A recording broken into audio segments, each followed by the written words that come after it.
আমি খুব ক্লান্ত হয়ে গেছি, আমি ঘুমোতে চললাম। ঠিক আছে, আমাকে ঘুমোতে দিও, আমাকে জ্বালাতন করো না যেন। আমারও না কপালটা খারাপ, কোথায় হতে চলেছিলাম রাক্ষসের স্ত্রী আর কোথায় হয়ে গেলাম আমি ধীরের স্ত্রী। আরে মুনিয়া, তোর কপালটাই খারাপ, একদিনের মধ্যে তোর ভাগ্য বদলে গেল। হায় রে আমার পোড়া কপাল।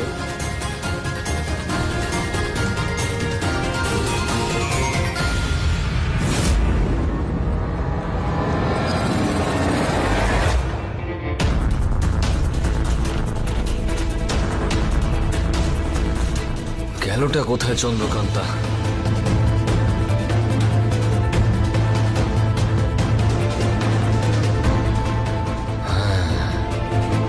ইরাবতী কোথাও ও অপহরণ করেনি তো? চন্দ্রকান্তকে ও অপহরণ করতে পারে, ও নিজের জাদু শক্তিও ব্যবহার করতে পারে, কারণ ও এটা চায় না যে চন্দ্রকান্তা হবুরানি হোক।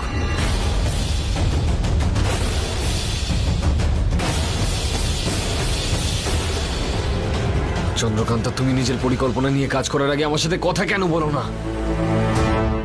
স্বয়ং যে কোনো মুহূর্তে রাক্ষস রূপে এসে মুনিয়ার উপর আক্রমণ করবে, আর মুনিয়াকে বাঁচানোর জন্য ধ্রুব নিজের রূপে আসবে, ওর বরাহ রূপে। না চাইলেও ওকে এটা করতে হবে, আর তখনই আমি ওকে ধরে ফেলবো। আমি বলছিলাম যে রানীমা, আপনি দেখেননি যে ও বরাহ, ওই বরাহর মধ্যে কত শক্তি।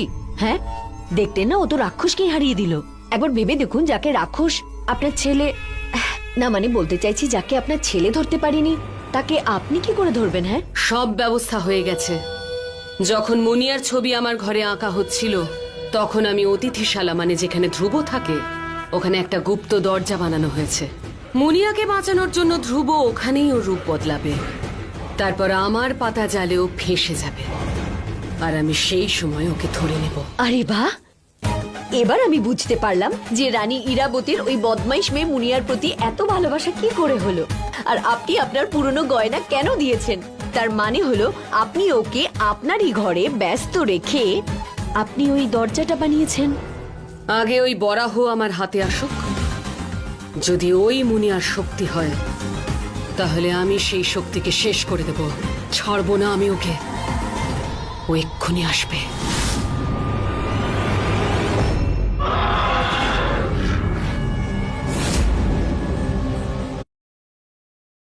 রাক্ষসটা এখানে?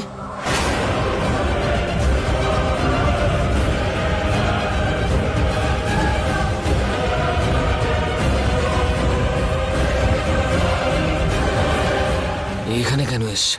কোথাও এটা ইরাবতীর চাল নয় তো? কোথাও ও চন্দ্রকান্তাকে এই রাক্ষসটার হাতে তুলে দেওয়ার জন্য লুকিয়ে রাখিনি তো? আর কোথাও চন্দ্রকান্তাকে নিতে আসেনি তো?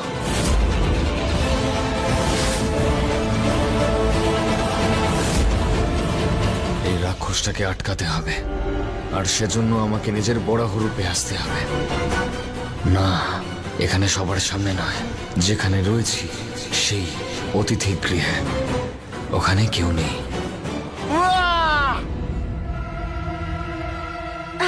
এই গন্ডার, তোমার কি মাথায় একটুও বুদ্ধি নেই? আমি একটু ঘুমানোর চেষ্টা করছি আর তুমি এই শিকলের সাথে তাণ্ডব করছো। তুমি এখানে কি করছো?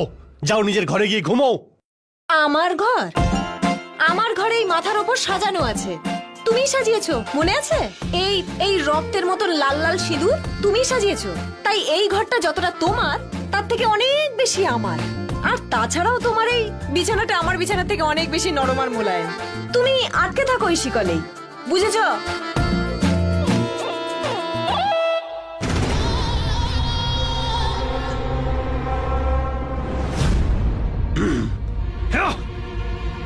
গন্ডারটা ইচ্ছে করে আমাকে বড্ড জ্বালাতন করছে।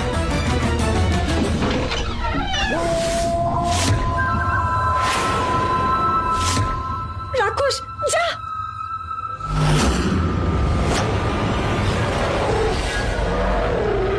মনে হচ্ছে স্বয়ং রাক্ষস হয়ে মহলে চলে এসেছে।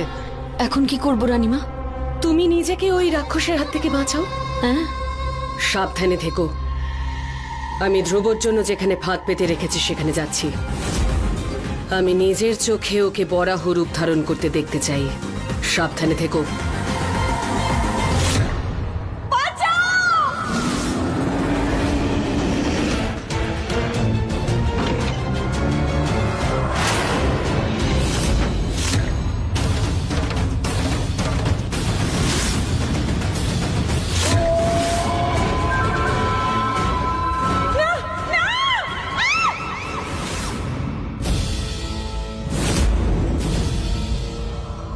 হে শ্রী বিষ্ণু, শক্তি দিন আমায়।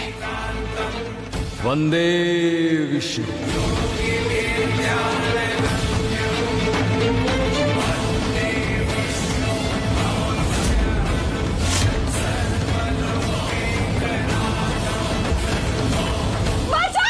মুনিয়া পালাও!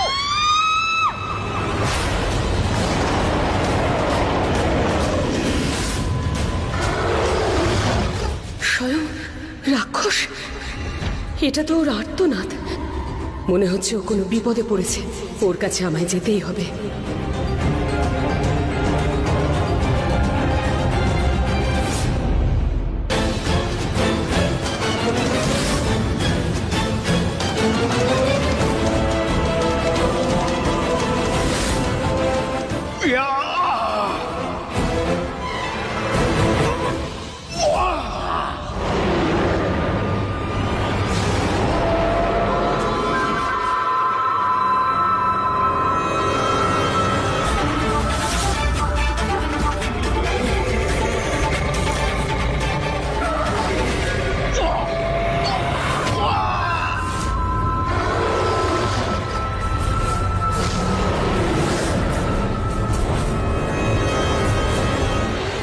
হে ভগবান, এই রাক্ষস তো ধীরকে মেরে ফেলবে। আমি তো এখানে মায়া শক্তিও করতে পারবো না, কিন্তু করতে হবে, নয়তো ও ধীরকে মেরে ফেলবে। কেউ যদি আমায় দেখে ফেলে?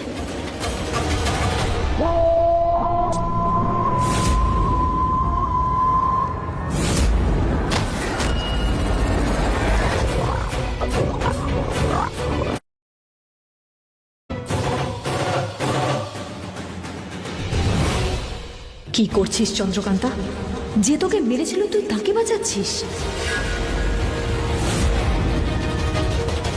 এত সহজে ওর মৃত্যু হতে পারে না। ওকে শুধুমাত্র আমিই মারবো, আর সেই জন্য আজ ওকে আমায় বাঁচাতেই হবে।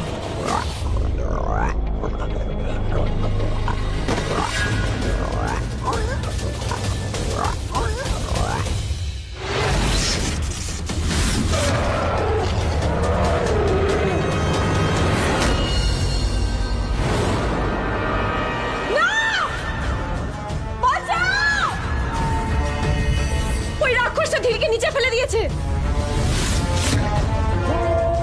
প্রহরী, কোথায় সব?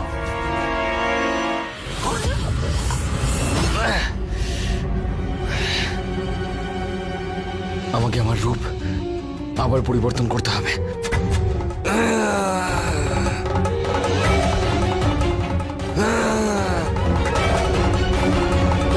আমার রূপ বদলাচ্ছে না কেন? আমার রূপ বদলাচ্ছে না কেন?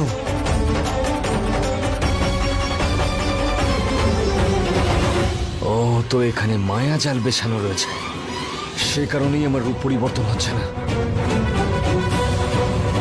আমাকে এই মায়া জাল আমার মনুষ্য রূপে টপকাতে হবে।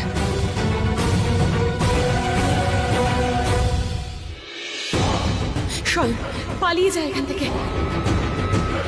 ওকে ধরো, যাও।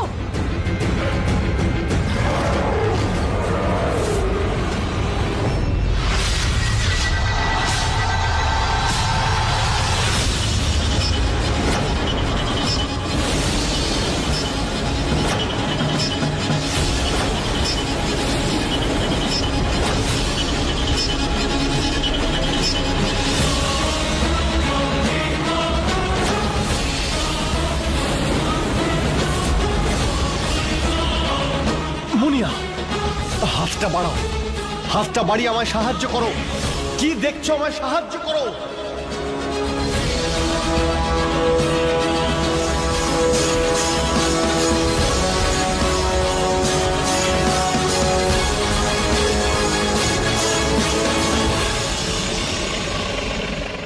স্বয়ং পালিয়ে যা এখান থেকে। তোকে কেউ ধরে নেওয়ার আগে তুই এখান থেকে পালিয়ে যা। যাও, ধরো ওকে, যাও।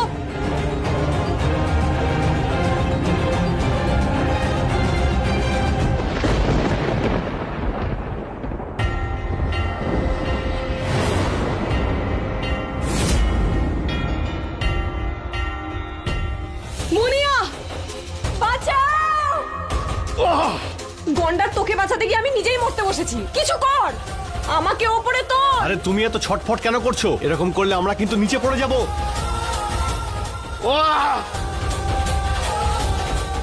আর পারছি না। আরে আমার বাঁচাও, বাঁচাও, কেউ আছো?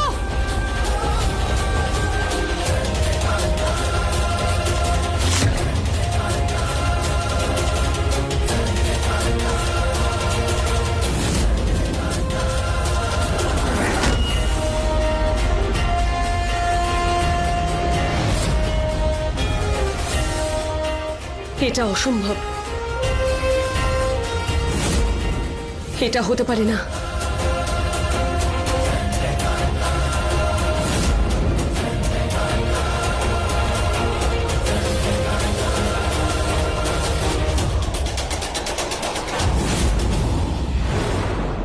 ধীর মায়া শক্তি প্রয়োগ করে মুনিয়াকে বাঁচালো। মুনিয়া কোথায়? ধীর, ধীর তুমি ঠিক আছো তো? চন্দ্রকান্তা, তুমি এসে গেছো। আর আমরা এখানে কি করে এলাম? আমরা তো ওখানে ছিলাম না। আর ওই মায়াবী অস্ত্র, ওটা কি পেয়েছো? চন্দ্রকান্তা, কি হয়েছে বলো? আমরা কোথায় এসেছি?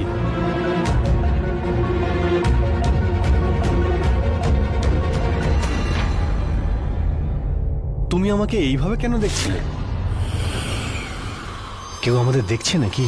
হ্যাঁ, ওই মায়াবী অস্ত্র আমরা কি পেয়েছি? কি বললে তুমি? তুমি ওইভাবে কেন দেখছিলে আমাকে? না, তারপরে কি বললে? ওই মায়াবী অস্ত্র কি আমরা পেয়েছি? কোন মায়াবী অস্ত্র? চন্দ্রকান্তা, তুমি কি ভুলে গেছো? ওই মায়াবী অস্ত্র আমাদের কাছে থাকলে তবেই আমরা মাকে শাস্তি দিতে পারবো। আমার মা আজ পর্যন্ত তোমার সঙ্গে যা যা করেছে তার জন্য শাস্তি পাওয়া উচিত।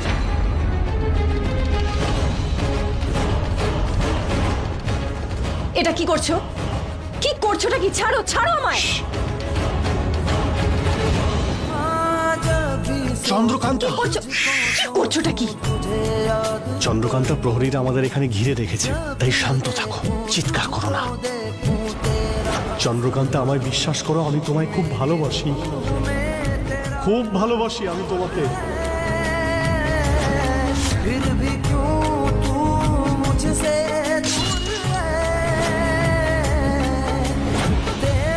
ধীর, এটা তুমি, এটা মায়ের জন্য। চন্দ্রকান্তা, আমার কথা শোনো। না চন্দ্রকান্তা, দাঁড়াস না, মন শক্ত কর। ধীর কিন্তু আবার তোকে ঠকানোর চেষ্টা করছে। হয়তো ওরা তোকে সন্দেহ করে ফেলেছে, তাই ওই নাটকগুলো করে তোর থেকে সবকিছু জানতে চাইছে। ওকে আর বিশ্বাস করিস না। চন্দ্রকান্তা, দাঁড়াও। তুমি এইসব কি করছো? আমি তোমাকে মায়ের হাত থেকে বাঁচাতে চাই, ওই মায়াবী অস্ত্র চাই, বুঝতে পেরেছো? চন্দ্রকান্তা, কি সেই থেকে চন্দ্রকান্তা চন্দ্রকান্তা বলে যাচ্ছ? ওই নামটাকে আমি ঘৃণা করি, চন্দ্রকান্তাকে আমি ঘৃণা করি। আমি মুনিয়া, মুনিয়া। তুমি মুনিয়া? পাগল হয়ে গেছো নাকি? তুমি আমার চন্দ্রকান্তা, বুঝেছো? আমার চন্দ্রকান্তা। কে এই চন্দ্রকান্তা? আমি কোন চন্দ্রকান্তাকে ও চিনি না। আমার স্ত্রী, ও আমার ভালোবাসা আর আমার জীবনও। যার জন্য আমি বেঁচে আছি তার জন্য সবকিছু করতে পারি। তাহলে ওকে মেরে ফেলেছিলে কেন তুমি?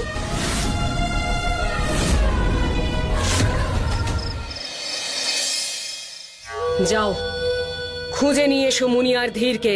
জঙ্গলে যাও, সব জায়গায় খোঁজো, বিজয়গড়ের প্রতিটি জায়গায় খোঁজো ওদের। যেভাবেই হোক খুঁজে ওদের এখানে নিয়ে এসো। আমি ওদের দুজনকেই চাই, এক্ষুনি যাও খোঁজো।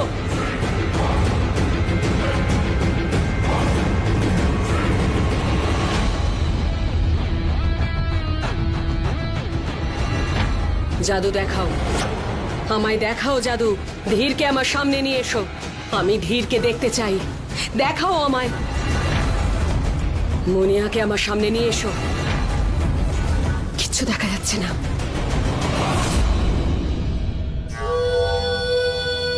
এই সুরক্ষা কবচটা ধীরের হাত থেকে খুলে গেল কি করে? আমি খুব কষ্ট করে ধীরকে বশ করে রেখেছিলাম, অনেক কষ্ট করে।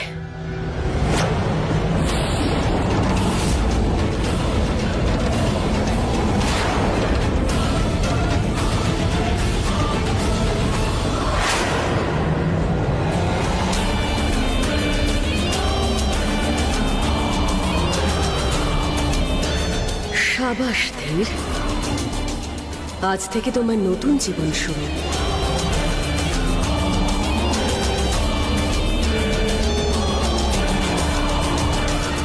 এই সুরক্ষা কবচ তোমার জন্য, এটাই তোমাকে সবসময় রক্ষা করবে।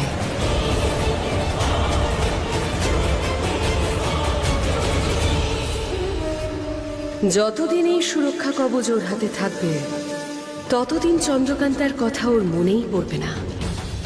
সবকিছু ভুলে যাবে ধীর, ভুলে যাবে যে চন্দ্রকান্তা বলে কেউ ছিল।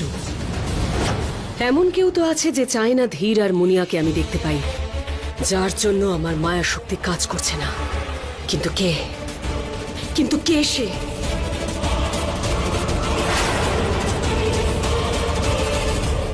ধীরের হাতে এখন এই সুরক্ষা কবচ নেই, তার মানে তো ধীরের সবকিছু মনে পড়ে যাবে, ও আবার স্মৃতি ফিরে পাবে। না, এটা হতে পারে না। আর তাছাড়া ও তো মুনিয়ার বদলে চন্দ্রকান্তার মুখ দেখে ওকে তো আমার সব সত্যি কথা বলে দেবে। আর এই মুনিয়াও তো আমার কাছে একটা রহস্য হয়ে দাঁড়িয়েছে। এমনিতেও প্রতিবেশী রাজ্যগুলো স্বয়মের জন্য আমার বিরুদ্ধে চলে গেছে। আর যদি এখন ধীর স্মৃতিশক্তি ফিরে পায় তাহলে আমি তো আরো বিপদে পড়ে যাব। স্বয়ংকে তো আমি আগেই হারিয়েছি, কিন্তু এখন ধীরকে হারাতে পারবো না, কোনোভাবেই হারাতে পারবো না। ওই পথভ্রষ্ট স্বয়ংকে একমাত্র ধীর ঠিক করতে পারে, শুধুই ধীর। ধীরকে খুঁজে বের করতেই হবে, যেভাবেই হোক খুঁজে বের করতে হবে, যত তাড়াতাড়ি সম্ভব।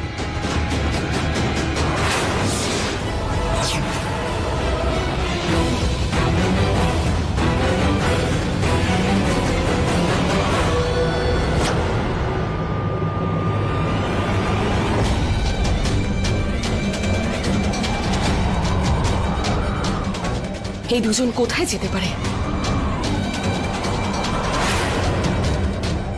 গাছপালা নড়ছে কেন? নিশ্চয়ই ধীর আর মুনিয়া ওখানেই আছে। কি বললে তুমি? আমি তোমাকে মেরে ফেলার চেষ্টা করেছি? তুমি জানো আমার কি মনে হচ্ছে, যে তুমি না একটুখানি পাগল হয়ে গেছো। হ্যাঁ, তাই জন্য এইসব ভুলভাল কথা বলছো। কিন্তু একটা কথা হলো, তুমি যেমনই হও আমি তোমাকে খুব ভালোবাসি, আর তোমার জন্য আমি যে কাউকে মেরে ফেলতে পারি। তাই আমি তোমাকে কেন মারতে যাব? তোমার কোনো ক্ষতি হতে আমি দেব না। তোমার মাথা খারাপ হয়ে গেছে নাকি কালা হয়ে গেছো? আমি কখন থেকে বলছি আমি মুনিয়া, আমি তোমার সেই বোকা স্ত্রী নই যে তোমার মিথ্যে ভালোবাসায় ফেসে যাব, তোমার মিথ্যে কথাগুলোকে বিশ্বাস করব, তোমার এই চতুর মুখের পেছনে যে সরল মনটা আছে তার জন্য পাগল হয়ে যাব। তুমি তোমার স্ত্রীকে তো মেরে ফেলেছো। ও ভীষণ বোকা ছিল বেচারি, কিন্তু ওরই বা দোষ কোথায়? এই ভালোবাসার জিনিসটাই এরকম, পাগল করে দেয় মানুষকে। তুমি ওকে পাগল করে দিয়েছিলে, মিথ্যে বলেছিলে তুমি ওকে যে তুমি ওকে ভালোবাসো, কিন্তু সত্যি এটা যে তুমি শুধু তোমার মাকেই ভালোবাসো। তোমার মায়ের কথা তুমি ওকেও মেরে ফেললে, তুমি তাকে মেরে ফেললে যে তোমায় মন প্রাণ